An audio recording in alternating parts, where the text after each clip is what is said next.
இப்போ பாஜக மெஜாரிட்டி வரல, ஆனா இப்போ இன்னைக்கு இந்திய கூட்டணி தலைவர்களுடைய கூட்டம் டெல்லியில் நடக்குது.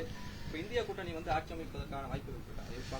அது பாஜக என்டிஏ கூட்டணியை பொறுத்த வரைக்கும் அந்த கூட்டணியில் இடம்பெற்றுள்ள பிற கட்சிகள், பாஜக அல்லது பிற கட்சிகள் பொறுத்த வரைக்கும் ஒரு அன்நேச்சுரல் அலையன்ஸ் சொல்ல முடியாது.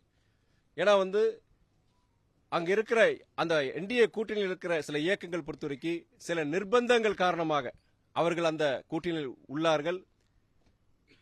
அவர்கள் 48 மணி நேரம் இல்லது 48 நாட்கள் இல்லது அடுத்த வருடம் கூட தங்களது ஆதரவை வாபஸ் பெறலாம். இப்படிப்பட்ட ஒரு அன்நேச்சுரல் அலையன்ஸை பொறுத்த வரைக்கும் நிரந்தரமாக எதையும் நாம் சொல்ல முடியாது. ஆகையால் இந்தியா கூட்டணியை சார்ந்த முக்கிய தலைவர்கள் என்டிஏ கூட்டணியில் இடம்பெற்றுள்ள அந்த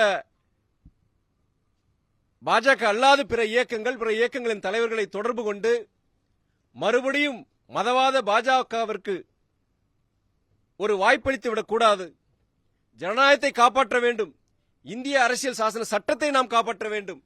அதற்கு தயவு செய்து நீங்கள் ஒரு மறுபரிசீலனை செய்யுங்கள் என்ற ஒரு வேண்டுகோளை நமது இந்தியா கூட்டணியை சார்ந்த தலைவர்கள் வைத்துள்ளார்கள். நம்பிக்கையோடு இருக்கின்றோம். அப்படியே அவர்கள் ஆட்சி அமைந்தால் கூட, பாஜக ஆட்சி அமைத்தால் கூட சிம்பிள் மெஜாரிட்டி கூட கிடையாது. அவங்க அந்த கூட்டணி கட்சியை வச்சுதான் ஆட்சி அமைக்க முடியும்.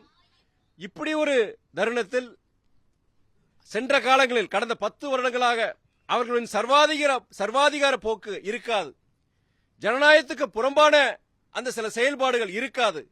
இது ஒரு மாற்றத்திற்கு, இது ஒரு it's a new beginning, it's a dawn.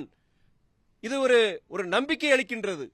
குறிப்பாக பாஜகவின் கோட்டை என்று சொல்லப்படும் உத்தரப்பிரதேசில் அவர்கள் மிகவும் ஒரு பெரிய பின்னடைவை சந்தித்துள்ளார்கள். ராஜஸ்தானிலும் மிகவும் ஒரு பின்னடைவை சந்தித்துள்ளார்கள். மதவாத பாஜக பொறுத்தவரை ஒரு வீழ்த்த முடியாத ஒரு சக்தி என்பதை இந்த வீழ்த்த முடியும், அந்த சக்தியை வீழ்த்த முடியும் என்று இந்த தேர்தல் சுட்டிக்காட்டியுள்ளது. மதவாத சக்திகளின் அழிவுக்கு இது ஒரு ஆரம்பம் என்றுதான் நான் சொல்ல முடியும். செய்திகளை உடனுக்குடனும் துல்லியமாகவும் தெரிந்து கொள்ள சப்ஸ்கிரைப் பண்ணுங்க.